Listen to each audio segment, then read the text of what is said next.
Sapagkat isinilang ang isang sanggol na lalaki para sa atin, ibibigay sa kanya ang pamamahala at siya ay tatawaging kahangahangang tagapayo, makapangyarihang Diyos, walang hanggang Ama, Prinsipe ng Kapayapaan.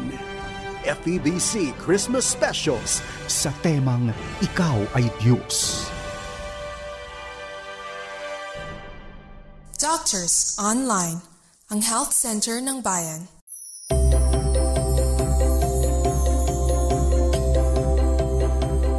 Magandang araw sa iyo, Kaagapay. Happy holiday! Marami pong salamat sa iyo, Kaagapay. Ikaw ay nakatutok na ngayon dito sa ating programang Doctors Online, kung saan hatid po namin ay libreng konsultasyon sa himpapawid. Ako po ang inyong Kaagapay sa kalusugan, Grace Estabilio. Tayo po ay miyembro ng KBP o Kapisanan ng mga broadcaster ng Pilipinas. Tayo po ay napapakinggan sa 702 DZAS AM band, gayon din sa Portable Missionary Radio, gayon din sa FEBC.ph, of course sa ating Facebook Live dito po sa 702 DZAS FEBC Radio TV, gayon din sa ating YouTube channel sa 702 DZAS FEBC Radio TV. Hello rin sa mga kaagapay natin sa 1062 DXKI.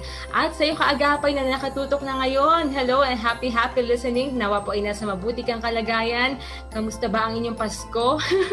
Maya-maya ay kakamustahin naman po natin si Dr. ni Joey Montemayor. Alam naman po natin, ngayon po ay Wednesday.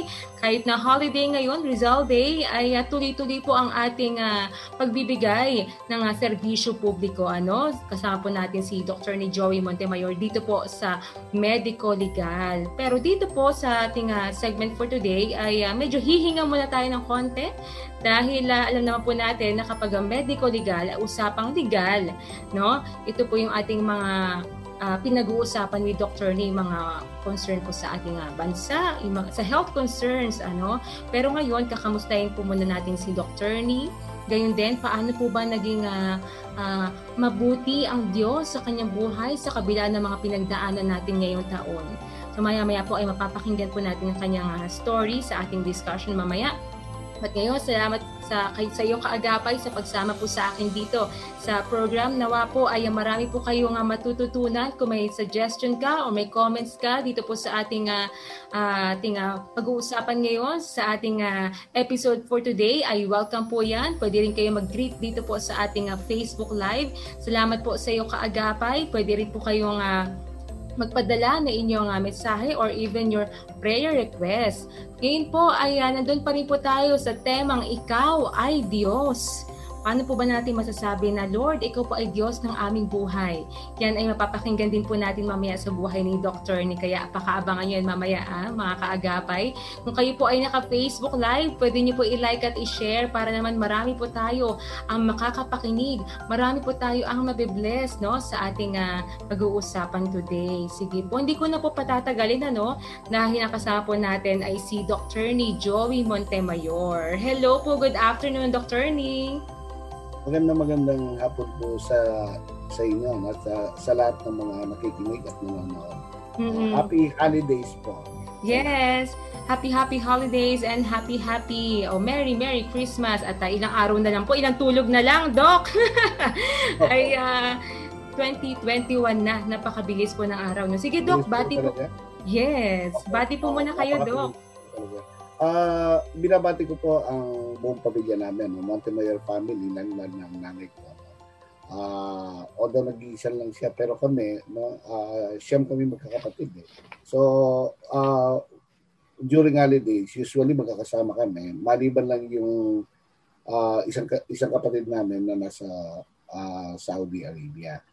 So, yan po, napakabuti ng Panginoon sa atin, sa ating mga Pilipino, kahit sa maraming mga challenges, maraming problema, pandemic, and yet we are still one in celebrating the goodness of the Lord. Yes. Dr. ni, lagi po sinasabi sa amin, lagi niyo po binabanggit kapag nag-greet kayo yung inyong siyam na kapatid.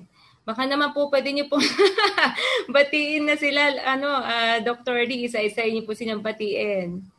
Pero po ang panganay po namin yung Osena Gargantiel, Osena Montemayor Gargantiel. Yung pangalawa po, namatay na yung nurse, Joyce Montemayor. Sa Amerika namatay yun eh. Pangatlo po ako, pangapat Susa Cubaco, yung panglima, Engineer Julio Montemayor. Tapos meron pa kaming kapatid na attorney attorney Judith Montemayor Tungol. Tapos meron kaming kapatid din, architect, Jerry Montemayor. Tapos meron na naman kaming doktor na kapatid, Jacob Montemayor. Tapos meron kaming, yung bunso namin po, engineer Ovito Montemayor. Marami po. Meron din po pala kayong mga abogado, meron pang doktor, so kapag halimbawa meron po Kabal po yung bunso namin. I see. Opo, yung Jacob, yung isa naman, Ovito. Magkapatid yan. Yung isa doktor, yung isa engineer. Nakakatuwa naman. So kapag halimbawa meron pong nagkasakit sa inyo, hindi lang isa na doktor kanilang pwede sila magpa-consult. Meron pang isa.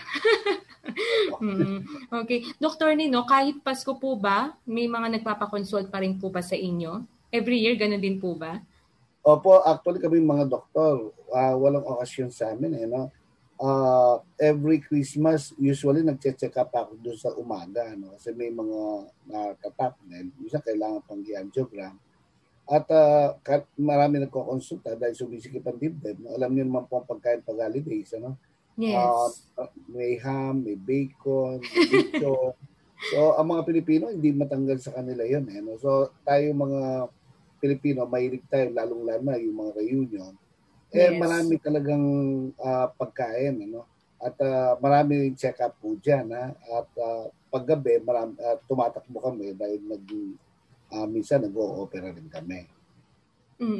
Kaya sakto, mamaya po, Dr. Ni, i-share niyo po sa amin. Dahil kayo rin po ay isang cardiologist, i-share niyo po sa amin ang mga tips kung paano po ba mapapangalagaan ang ating puso. So ano po ba yung mga madalas na concern? Yung kanina po, nabanggit niyo po, yung pananakit ng dibdib. And other than that, wala na po. So more on sa puso, Opo, marami po. Ang diabetes, nagfe-flare up. Yes. Diabetes, yung alta presyon, at saka yung stroke, iba pa po yan, kasi yung mga napaparalyze. Kasi po ang mga tao, pag ganyang holidays, hindi lang masaya, kundi tense sa mga tao, pagod, may stress dahil magastos. Kahit na mag-lockdown o ano pa mang higpit, hindi maalis sa mga Pilipino ang pagsama-sama para i-celebrate ang kapanganakan ng ating Panginoong Yesus. So, napaka-ingrained talaga, hindi lang sa isip natin yan, kundi sa puso, to celebrate the goodness of the Lord, the salvation of men sa ating mga pamilya, lalong-lalo na sa ating mga Kristiyano. At saka yung giving, we express love by giving to others. At kahit naman po magkakalayo po tayo, hindi natin makakapiling or hindi natin nakapiling ang mga mahal natin sa buhay, may iba't ibang paraan pa rin naman, Dr. Ni, Kaya meron naman pong video call, dahil po sa technology ay pwede natin makausap yung mga mahal natin sa buhay. Kaya marami pong paraan at pwede mukhang malayo man sila, parang malapit na rin. Parang yung technology. Yung technology kasi talagang nilapit tayo sa bawat isa. Yung isa magkakasama, yung isa nasa Amerika, yung isa nasa Middle East, yung isa nasa Japan o Singapore. Pero pag kakain na, kumakain din sila doon. Tapos parang yung togetherness natin, although walang masyadong, pero masasabi na natin face-to-face yun kasi kita natin sila, kita nila tayo. So, yung technology ngayon, na-revolutionize dahil sa yung napaka-advanced ng science ngayon sa technology, na para tayo magkakasama rin kahit magkakalayo. Yes. We are so far, yet so near. Yes. Totoo po. Kasi yung iba nga po, di ba, madalas kapag may kumakain, may selfie, papadala sa kamag-anak, sa pamilya, di ba parang kasama mo na rin. At least nakikita po ninyo na safe at nasa maayos na kalagayan yung kanilang kamag-anak. So, Dr. Nino, dito po sa medico-legal, mga kaagapay, madalas kasi, tulad nga po na sinabi ko kanina, madalas na pinag-uusapan po natin dito ay mga issues, medyo mabibigat na issues, concerns sa ating bansa, no, yung mga pinag-uusapan natin. Pero ngayon ay mag-break na tayo ng saglit. hihinga muna tayo. Dahil ngayon po, we will talk about the faithfulness of God, yung goodness ng Lord sa buhay natin. And of course, sa buhay ni Dr. ni Joey Montemayor, dahil talagang marami po tayong pinagdaanan this year, this past few months. At pero naging mabuti ang Lord sa buhay ng bawat isa sa atin. Alam niyo po mga kaagapay, si Dr. ni po, siya po ay maliban po sa siya ay doktor, siya po ay cardiologist, siya po ay internist, isa rin po siyang abogado or lawyer, siya rin po ay ekonomista, siya rin po ay medical technologist, isa rin po siyang microbiologist. Meron pa ba akong hindi nabanggit, Doc? Di ba? Professor po sa maraming universities at colleges. Siya rin po ay isang professor o guro, di ba? Nagagamit po siya ng Lord sa iba't ibang kaparaanan. So, no wonder, marami po siyang natutulungan na paglilingkuran ng mga kababayan po natin, na makaagapay natin. And talagang, we praise God for that. So, Doc, medyo kakaiba po kasi ang taon natin ngayon. Dahil nga po sa pandemya, pinagdaanan po natin, dumaan din po yung bagyo, no?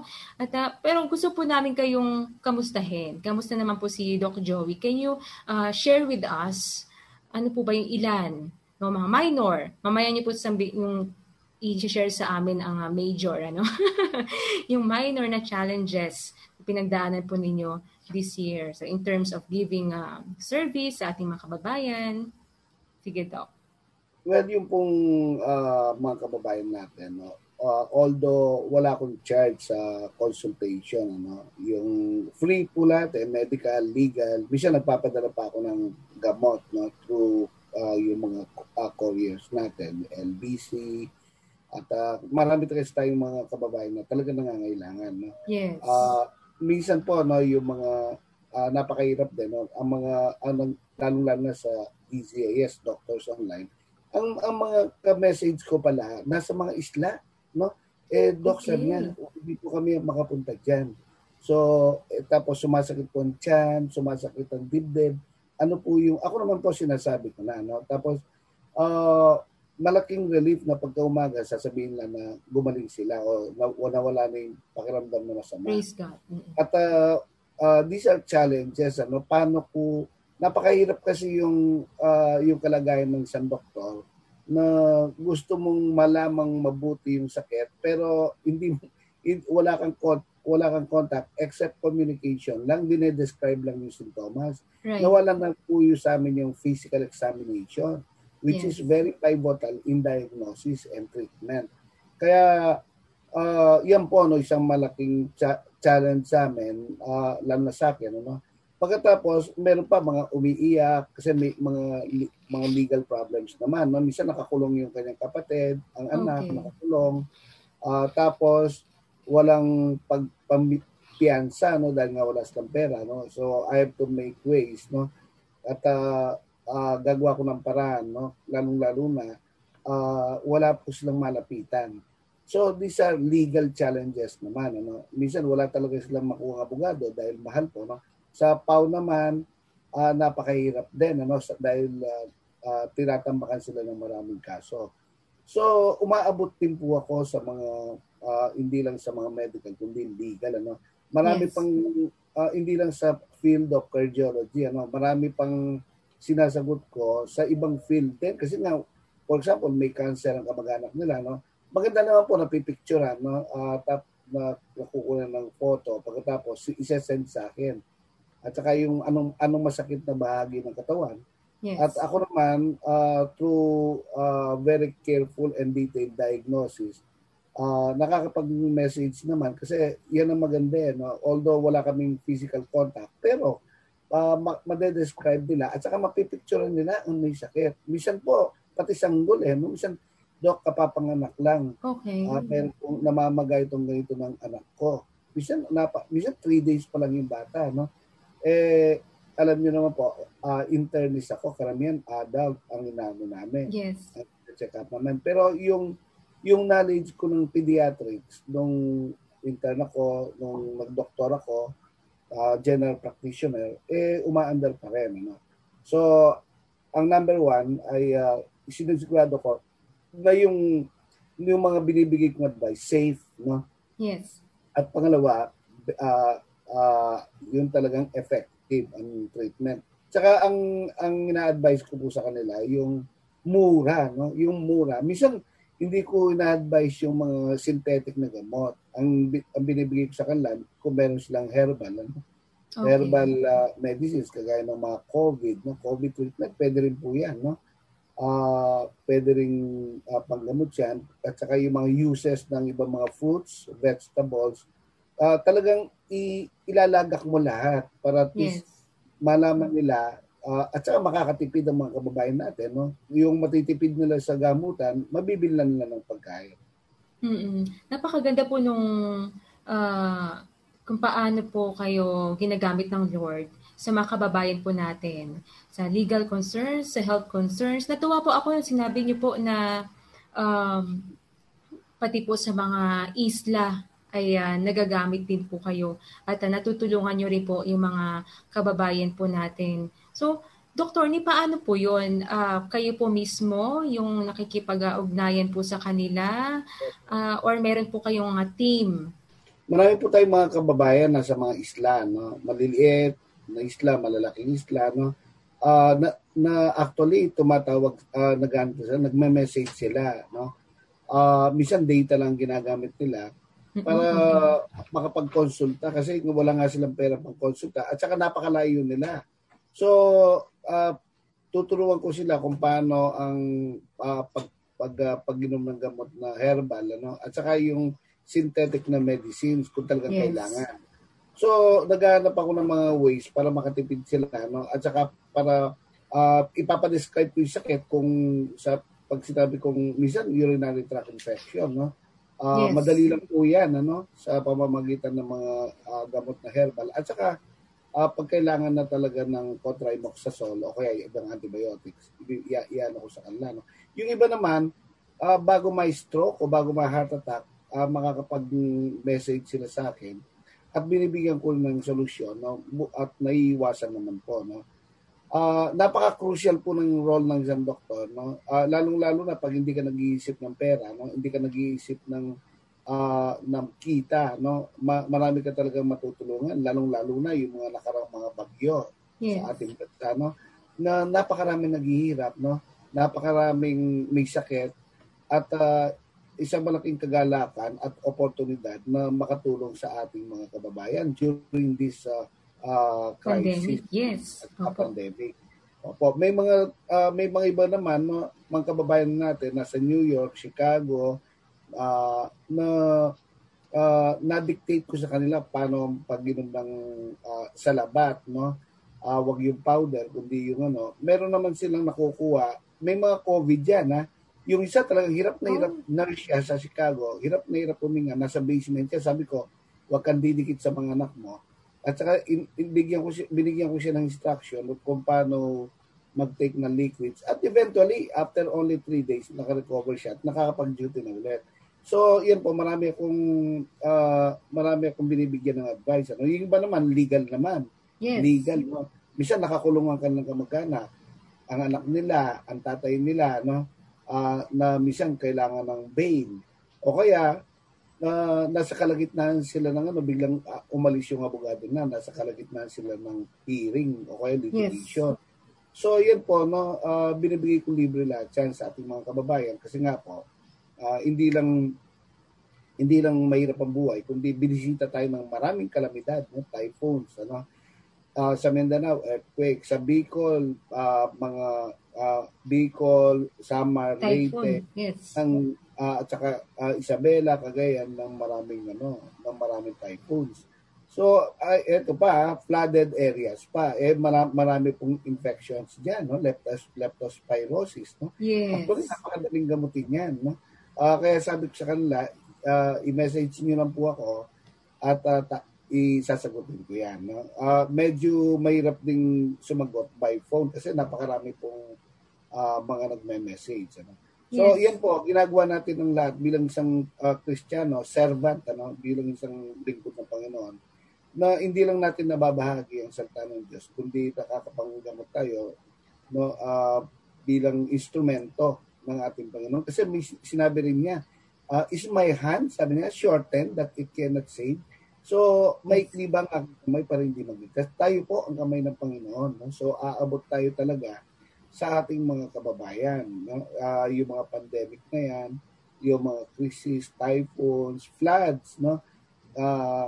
Marami pong mga ngailangan talaga. Nakakatuwa po mga kaagapay. Nakakatuwa ang heart ni Dr. Ni na tumulong sa ating mga kababayan.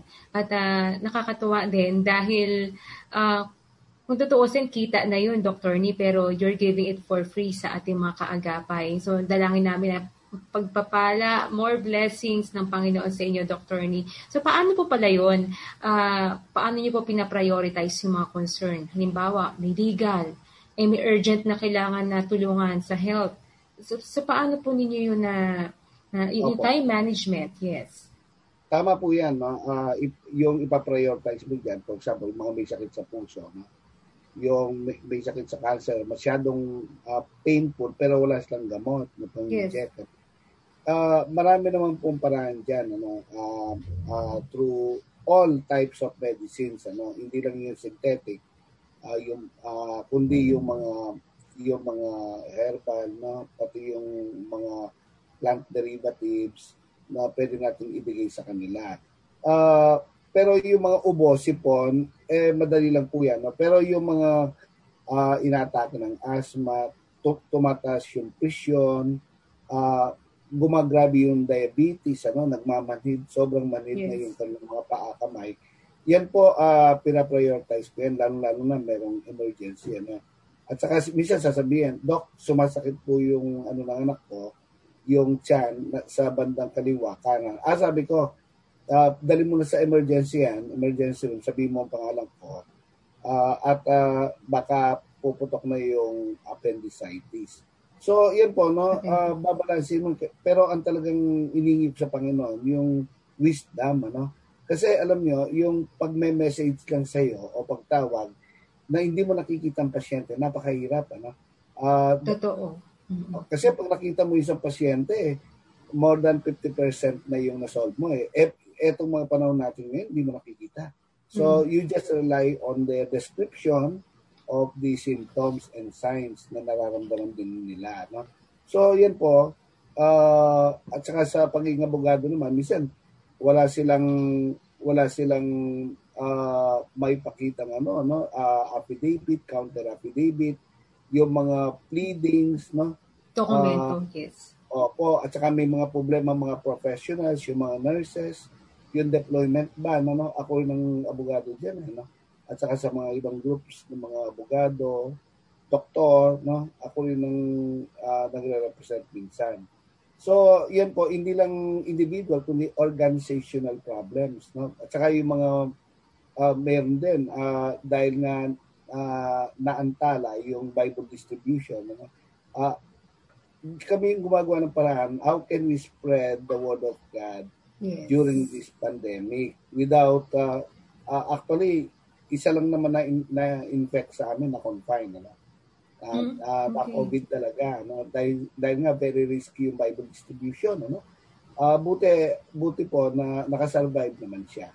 Praise God. COVID sa amin, isang pastor na involved sa Bible distribution. Meron pa po, yung marami pang ministries na kinabibilangan ko na minsan sasabihin na, Doc, yung pong pastor, na grabe na po, may COVID siya, ano po ang gagawin namin? So ako, kasi alam naman natin, ang Panginoon na nagpo-protection. Sabi ko, ang una natin gawin, mag-pray muna tayo, Pag-pray natin. Yes. At pangalawa, bibigyan kong advice yung mga kamag-anak nila kung paano ang proper approach. Lalo na kung sa mga stages na wala pa masyadong sintomas. Nakakatuwa mga kaagapay. Hindi lamang po physical psychological. Hindi lang po yun yung tulong ni Dr. Ni. Talagang ginagamit po siya ng Lord para naman maibahagi din at the same time yung Word of God.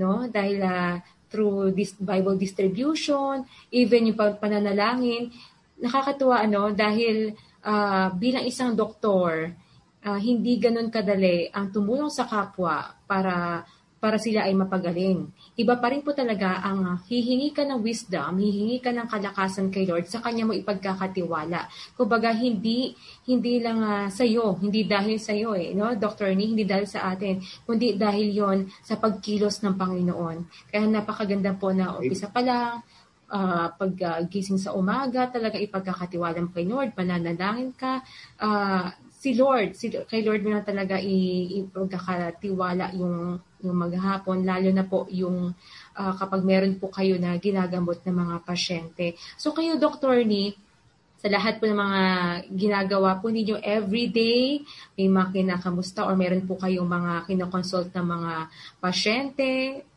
sa health concerns man yan or legal, and everyday po ay marami po kayong mga information na natatanggap. So kayo po, how do you distress yourself? Paano niyo po? Napakagandang katanungan po, no? Kasi lahat tayo may stress. Yes. Paano mo nalalabanan to? Paano mo, lalo na yung effect ng stress.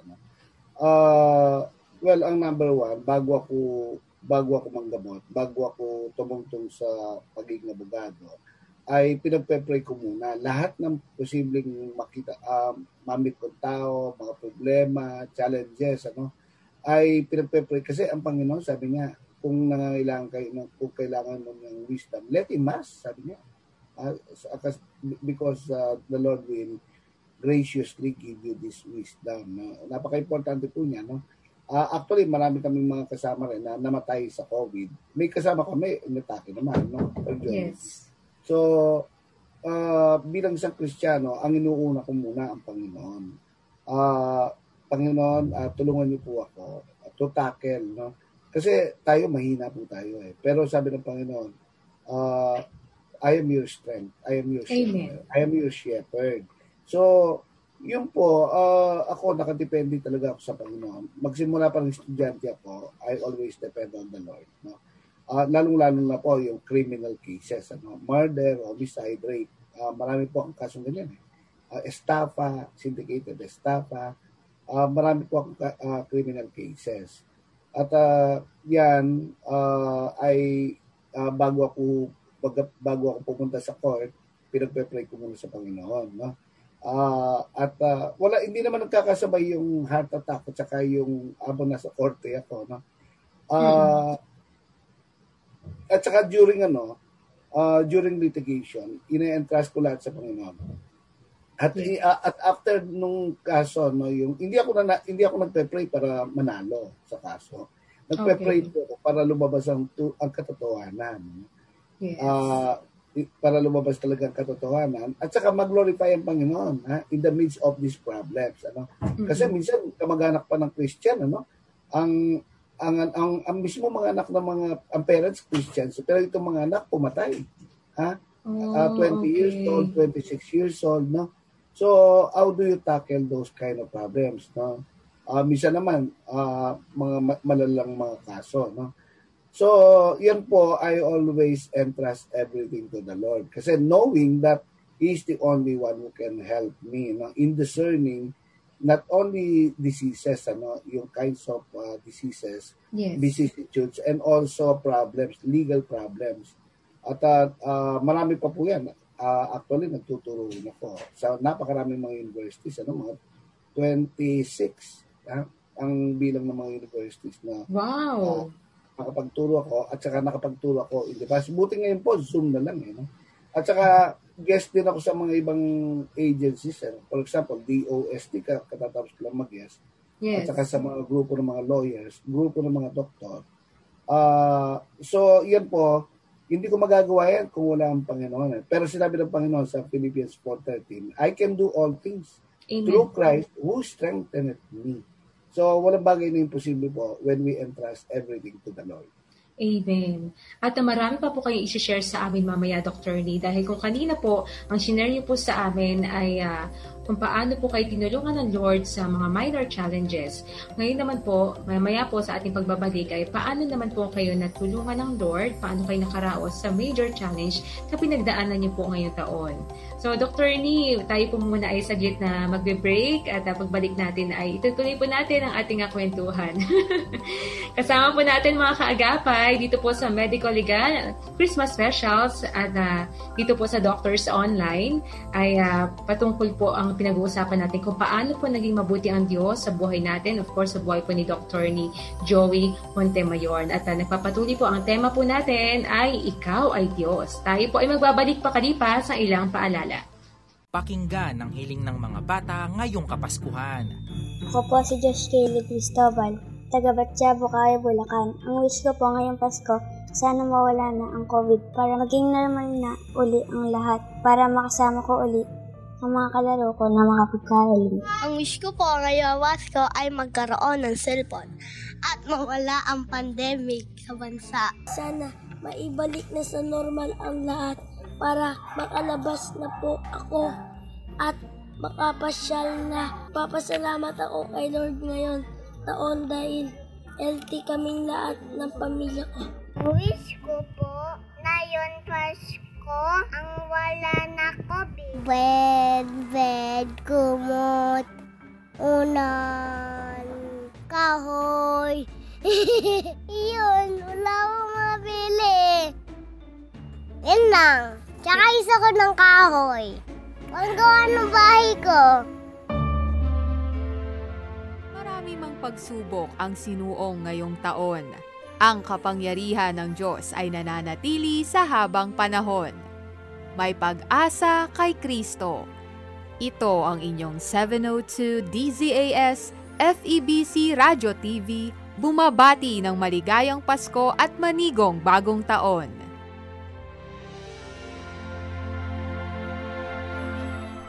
Ito ang inyong 702 DZAS Radio TV, agapay ng sambayanan, nagdiriwang, nagbubunyi sa tunay na diwa ng Kapaskuhan at biyaya ng pagsapit ng bagong taon.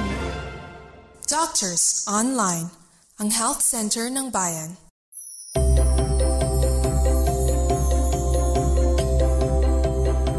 Nagbabalik po ang Doctors Online dito po sa 702 DZAS FEBC Radio TV, agapay ng sambayanan. Ako po ang inyong kaagapay sa kalusugan, Grace Estabilio. Kasama po natin muli dito po sa espesyal na palatuntunan ng Doctors Online sa Medical Legal, si Dr. ni Joey Montemayor. Hello po ulit muli, Dr. ni. Opo, happy holidays po muli, at napakabuti ng Panginoon sa pagbibigay ng opportunity sa atin. Amen. Dok, ito na po, inihintay po namin ating mga tagapakinig. Ano na po ang inyong major challenge na pinagdaanan this year? Sige po. Well, opo. Yung pong mga bandang August, actually, may mga kaklase akong namatay sana, ang mga doktor sa COVID. Tapos, dyan sa Philippine Heart Center, may mga kasama rin kami, mga doktor na namatay din. So, yung risk ng COVID na ma-acquire namin, dahil nga very contagious, very infectious tong COVID, ay napakataas. Yes. So, isang araw, na naramdaman ko rin yung sa mga sintomas ng COVID. Pero, ang maganda lang, hindi ako nawala ng panlasa at saka pangamoy. Yes. So, eventually, naobserbahan ko, hindi COVID. Pero nagpahinga rin ako almost 1 month. Hindi ako lumalabas. Bacterial lang pala. Bacterial lang infection. So, yun po, malaking bagay yan. Kasi nga po, pero tuloy pa rin ang pagbibigay ko ng advice, medical, legal, habang nakakulong ako sa kwarto. Malaking bagay po yan. Kasi yung dalawang klase ko, kake-cremate lang. So, ang ibig sabihin, sabi ko, baka susunod na ako. So, malaking bagay po. At saka, marami nga tumatawag sa akin. Kasi nga, maraming problema yung ating mga kababayan, lalo na during COVID. Hindi lang medical, kundi economic, maraming economic losses, maraming nawalan ng trabaho, no? At guest din ako sa iba-ibang programa, no, sa mga organizations, sa mga korporasyon para ipaliwanag ko sa kanila kung ano ba itong COVID. So, yan po, no, it is a major challenge talaga na magkasakit ka and to overcome this, ano. Sa pamamagitan ng Panginoon, ano. Ako, alam ko ang nagpagaling sa akin ng Panginoon. Ano? Amen. Kasi ang bacterial pneumonia ay matindi rin yan, no? At bihira yung nakakasurvive din yan. At pero ang Panginoon, no, after only 2 weeks, nagkaroon ako ng positive development. Minomonitor ko yung oxygen ko sa katawan, minomonitor ko yung temperature ko, minomonitor ko lahat ng ko, no, pati panlasa, pang-amoy, positive ba, negative ba. Actually, minomonitor ko pa yung oxygen capacity ko kasi meron pong isang gamit, ang tawag oximeter, na nabibili sa Mercury o sa ibang drugstore, na ma-measure mo yung oxygen capacity mo. Mura lang po no? At doon, no, na check ko yung heart rate ko kung active, kasi pag active ang infection, bibilis ang tibok mo. Yan po, okay naman po, no? At sa pamamagitan ng kapangyarihan ng Panginoon, gumaling din ako. Napakahirap sa isang doktor na magkasakit din. Kasi ang tendency para mag-self-medicate ka ay nandyan palagi. Marami kaming mga nagka-COVID, gumaling ng mga kasamang doktor. No? At pangalawang pagka-COVID nila, namatay. So, there's always that possibility kasi meron pa rin kaming physical contact, face-to-face. No? Yes. Yung iba, nakakapag-message sila sa akin, yung mga napakalalayo, no? Cebu, Bacolod, Davao, Zamboanga. Marami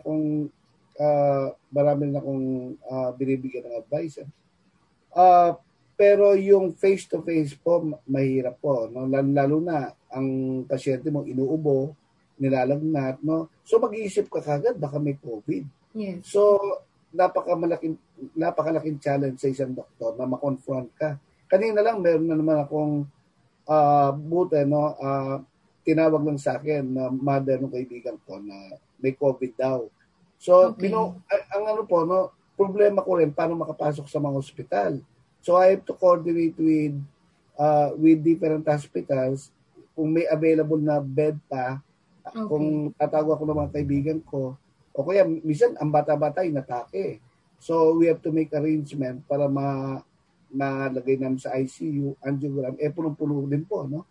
So, napakalaking challenge talaga, no? At sana masolusyonan yan. Yes. Kahit ngayon po, punong-puno pa rin yung mga ICU.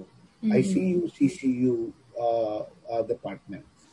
Grabe, no? Kahit na meron po kayong pinagdaraanan, meron po kayong nararamdaman na kakaiba, tumutulong pa rin po kayo sa ating mga kaagapay. At marami po nga nag-pray sa inyo, Dr. Nin, dahil nakita rin po nga namin ang inyong post sa Facebook page. So, Dr. Nin, paano niyo po nalaman na ito po ay bacterial infection? Ano po yung kayo lang po ang nag-check sa sarili niyo or may nagpa-check up po kayo sa... Di ba may kapatid kayong doktor rin? Pero ako lang po, no? Kasi nga po, kahit sa mga ordinary flu, ang pagkakaiba po ng COVID at saka yung mga ordinary flu. Sa COVID kasi, ang unang tatamaan sa'yo, panlasa at saka pangamoy. Pag nawala yan, most probably COVID yan. No? Malaki ang possibility. Kasi sa mga bacterial infection, hindi naman nawawala ang panlasa. Maaaring wala tayong gana, no? Pero yung panlasa nandiyan pa rin. Pero merong isang karakteristik ang COVID na kakaiba kaysa sa mga ibang viral infections like flu, no? Yung mawawalang panlasa at saka pang-amoy. Ito pa po yung bagong development ngayon. Yung pang-amoy, ang unang mawawala, yung pang-amoy sa perfume. Yung matapang na yun. Opo, at saka yung gas. Yung, di ba, pag nasa gas station ka, pag nawala po yan, tapos may ubot sipong ka, most probably COVID yan. I see. Yan po. Kaya, sabi ko, maghanap pa rin akong kumain. So, bacterial lang to. Nung mag-antibiotic ako, nawala lahat. Kasi po, yung ordinary antibiotic, hindi resistant po yung COVID. Kasi nga viral to, hindi naman bacterial. Kaya we praise God sa kagalingan na iginawad ng Lord sa inyo, no, Dr. D. At alam ko po na sa mga pagkakataon na yon na kayo po ay nagkasakit, ay ganun din po yung inyong talagang time na makapag-usap kay Lord, na talaga naman po na lagi niyo po pinagkakatiwala kay Lord at hinihiling po ninyo ang kagalingan. Dahil ako po ay naniniwala na kahit na kayo po ay may sakit, ang prayer nyo rin po ay makatulong pa po sa ating mga kababayan na mga nangangailangan din. So Dr. Lee, kanina po nabanggit po natin, at kayo po kasi ay isang cardiologist, at madalas nga po, isa nga po sa mga concern ng mga kaagapay natin, mga kababayan, ay yung pananakit sa kanilang puso. So since you are a cardiologist, bigyan niyo naman po kami ng tips. Bigyan niyo po ng tips ng mga kaagapay natin. Paano po ba natin mapapangalagaan ang ating mga puso? Lalo na po, ilang araw na lang ay 2021 na. Opo. Sige po, Doc. Well, number one po, hindi po pagkain, kundi stress. No? Kasi yung stress talaga, actually, kahit wala kang barado sa ugat sa puso, hindi ka mamatay. No? Dahil sa sobrang spasm ng puso, ng ugat. No? Yung tension po, minsan yung iba, aba nakahiga sila, gising sila. No? Hindi, kahit di makatulog. Opo, dahil sa daming iniisip ng mga problema, no? Yung iba spiritual, yung iba emotional, psychological, no? Yes. Lalo na may mga kamag-anak silang may sakit din, ano? Yun po, no, yung stress, you have to cast it to the Lord, ano? Cast every fear, cast every burden to the Lord. Pangalawa, yung pagkain natin, no? Talagang dapat walang bawasan yung pagkain maalat, mataba, malangis, no? Yes. Napakalaki po ng impact niyan.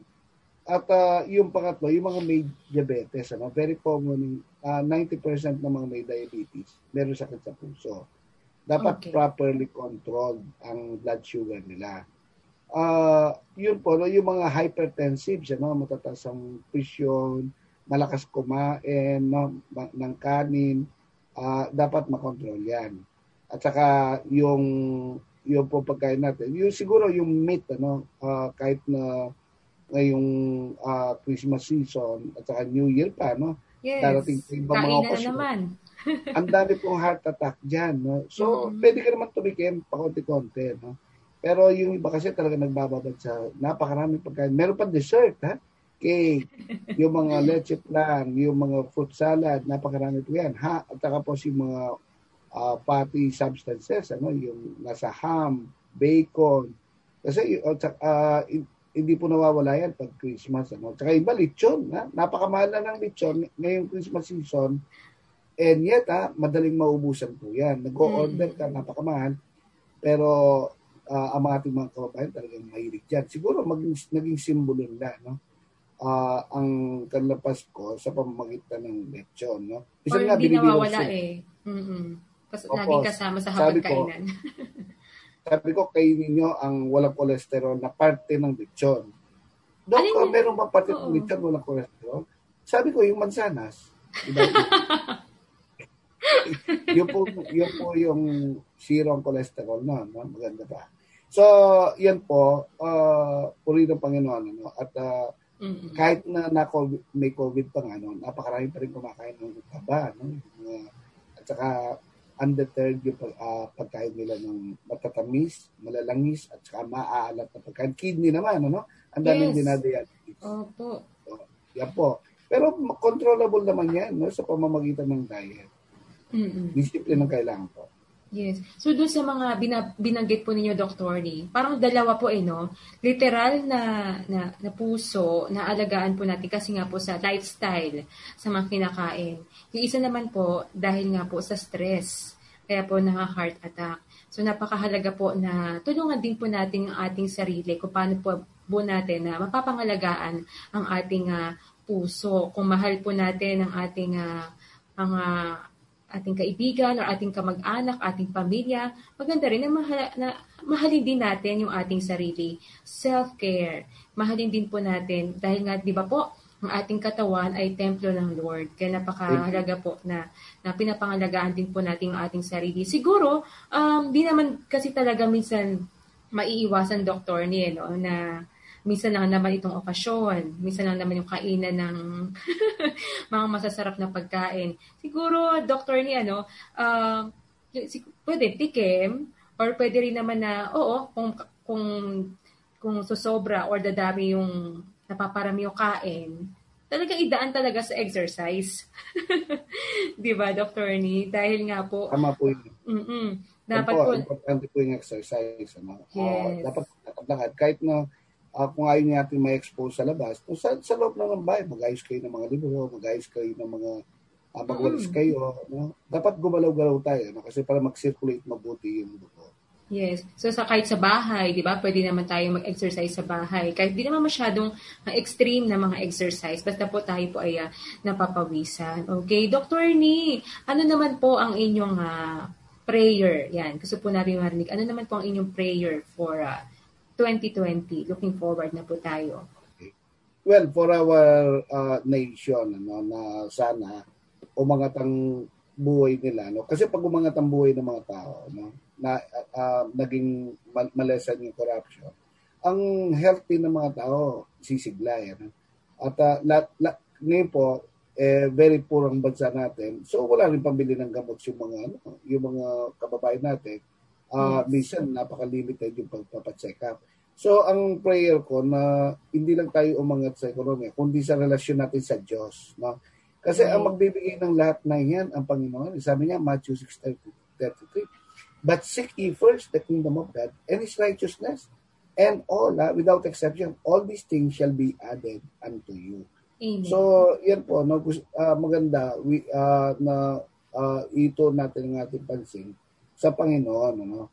At sa lahat ng bagay, tutulungan tayo ng Panginoon. Pero pag hindi ang Panginoon, sa bandang uli lang natin siya, hindi tayo sumusunod sa sinasabi ng kanyang banal na salita na dapat iunan natin sa lahat ng bagay ang ating Panginoon. So yun naman din po ang prayer talaga natin na sa lahat ng ating ginagawa, si Lord po ang mangunguna. Siya po ang ating kumbaga number one, no? So Dr. Ni, sa ating mga kaagapay po, dahil alam ko po kayo ay madalas na nagme-medical mission. Gaano po ba ito ka regular, Doc, nung wala pang pandemya? Nung wala pong pandemya, 3 times a week po kami. 3 times a week. Yung minsan 2 sa Sabado, 1 sa umaga, 1 sa bandang hapon na. Dapat maaga kami, for example, Bulacan o Nueva Ecija o Tarlac. Dapat sa umaga, andun na kami. Kaya madaling araw pa lang nagbabiyay kami.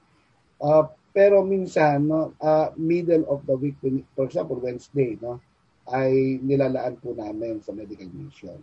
So, yan po. Pero ngayon, minsan after nung Sunday service, meron din kami medical mission sa mga kusang kami, kusan na naging speaker din ako sa mga churches. Yes. So, yan po, communities, churches, ay maliban sa pagbibigay ng gamot at saka gamutan, ay binibigyan din namin sila lahat na mag-a-attend ng Bibles, Tagalog Bibles, iba Bibles kung gusto nila, iba Ilocano, pag napunta kami sa Ilocos region, at saka Ilocano speaking provinces. Bicol naman, at saka Bisaya, meron din po kami, Bisaya dialect na Bible. At saka yung Hiligay noon, meron din po.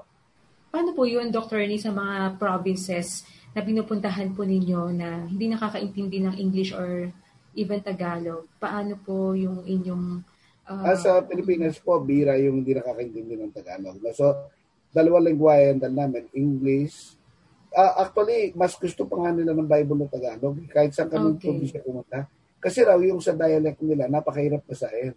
Lalo na yung mga kabataan ngayon, napakahirap nilang basahin yung mismong dialect nila. They can converse, Ilocano, Iligaynon, Cebuano. Pero para basahin nila, sabi nila, mas naiintindihan nila yung Tagalog. Okay. So, yan po. Ang ginagawa po namin, pinapadala namin ng Bible, siniship po namin, tapos kami naman, mag-aeroplano kami. Kami mga, para wala na kami masyadong dala. Okay. So this year po kasi, Dr. Ni, may mga na-cancel, mga hindi natuloy na mga activities, even itong medical mission. And by next year, may mga naka-line up na po ba kayo na mga pupuntahan? Kaya lang, hindi pa natin kasi masabi, Dok, no? Kasi andun pa rin po tayo sa, nasa panahon pa rin po tayo ng pandemya. And pagpuri pa rin po natin mga kaagapay, idalangin natin, no, na maging, ito nga, safe and effective ang vaccine nang sa gayon ay talagang magtuloy-tuloy na rin po ang ating pagdilingkod sa ating kababayan at ang medical mission din na isinasagawa ni Dr. Ni. Doc, ilang taon niyo na po ito ginagawa? Actually kasi sa Panginoon, utang ko sa Panginoon ang pagiging doktor. Ano? So from the very start, sumasali na ako sa medical mission. Tapos nagtayo po kami ng sarili naming mission. Okay. Kasama namin yung mga pastor, no?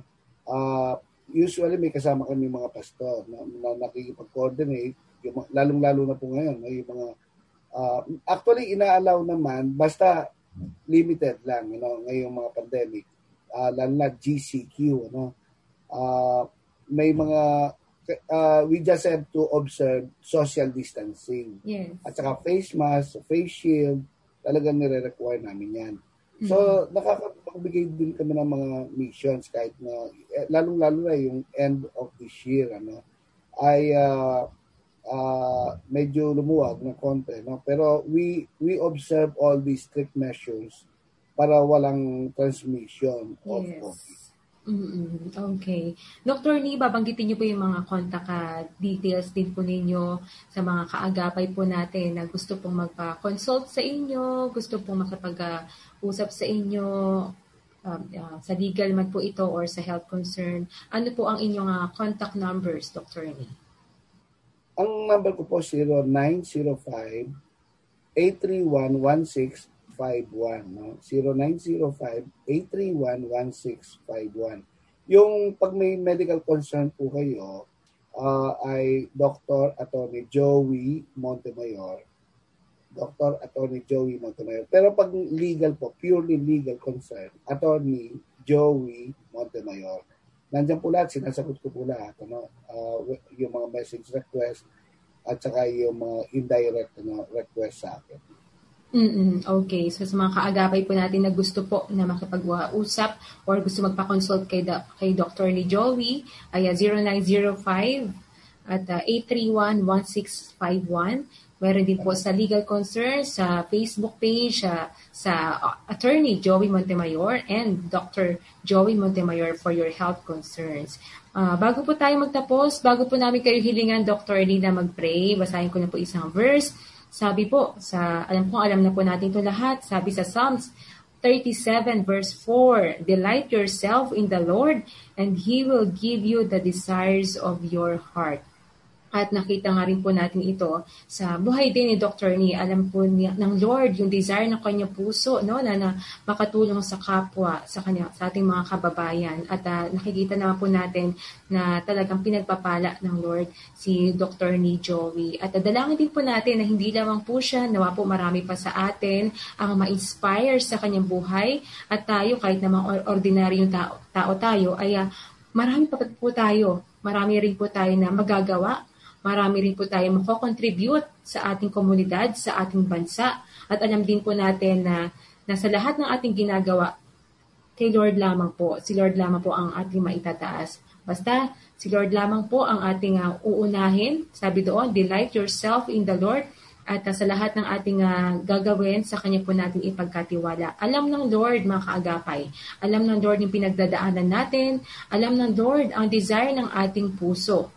Meron man po kayong kahilingan, hindi man po ito mangyari ngayon, alam ng Lord yan. In His time, mangyayari yan ayon po sa Kanyang kalooban. Kaya napakaganda po ng ating episode ngayon. Salamat din po sa buhay ni Dr. Ni sa kanyang pag-share sa atin ng kanyang mga pinagdaanan, challenges, at kung paano po naging mabuti ang Lord sa kanyang buhay, lalo na po ngayong taon na. No? Kaya salamat po, Dr. Ni. Sige po, sa mga pagkakataon naman na ito, hilingan po namin kayo na manalangin, pag-pray po natin ang ating mga kababayan. Siguro iba po, no, ay may sakit pa rin hanggang ngayon.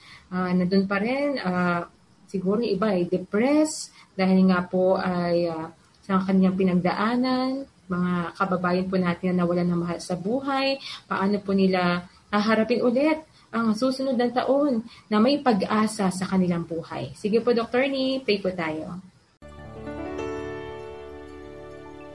manalangin po tayo. Panginoon, napakabuti po niyo. Salamat po sa maraming opportunities na binigay niyo sa amin para ma-share ang inyong kabutihan sa pamamagitan ng Doctors Online. Panginoon, salamat po sa taong ito na ibinigay niyo sa amin. Bagamat pandemic, pero patuloy pa rin ang paghasik ng binhi ng inyong salita. Amen. At sa pamamagitan ng medical program na to, ay inihayag nyo at pinapakita nyo ang inyong kapangyarihan. Panginoon, nagtitiwala po kami sa inyo na sa lahat ng bagay, kayo ang mangunguna, kayo mapupulian, at kayo manununati. Kung wala kayo, Panginoon, wala kami magagawa. Pero sinabi nyo sa inyong salita na ang lahat ng bagay ay magagawa namin dahil sa aming Panginoong Jesus na nagbibigay ng kalakasan sa amin. Nothing is impossible. Amen. With you, Lord. Kaya po, Panginoon, dumudulog kami minsan na pagalingin niyo po ang lahat ng mga may karamdaman ngayon. Hindi lang sa physical, Panginoon, kundi sa emotional, psychological problem, at physical problems, spiritual, Panginoon, lalong-lalo na ang aming relasyon sa inyo. At alam namin, Panginoon, walang bagay na mahirap sa inyo, walang bagay na imposible. At sa lahat ng bagay, magtitiwala kami sa iyo. At sa lahat ng panahon, ikaw lamang ang aming Panginoon, ang aming tagapagligtas, at ang aming Diyos.